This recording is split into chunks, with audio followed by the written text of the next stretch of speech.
এদিকে নোয়াখালী ৬ আসনে ফলাফল ঘোষণার পর নেতাকর্মীদের সাথে নিয়ে শুকরানা নামাজ আদায় করেছেন ১১ দলীয় জোটের প্রার্থী এনসিপির সিনিয়র মুখ্য সমন্বয়ক আব্দুল হান্নান মাসুদ। তিনি এই আসনে শাপলাকলি প্রতীকে ৯০,১১৮ ভোট পেয়ে বিজয়ী হয়েছেন।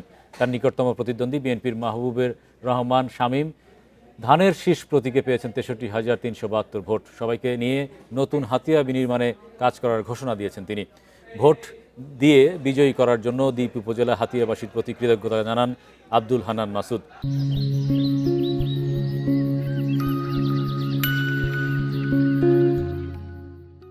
বিচ্ছিন্ন কিছু ঘটনা ছাড়া সুন্দর ভোট উপহার দেওয়ার জন্য ধন্যবাদ জানান আইন শৃঙ্খলা বাহিনী, প্রশাসন এবং সাংবাদিকদেরকেও।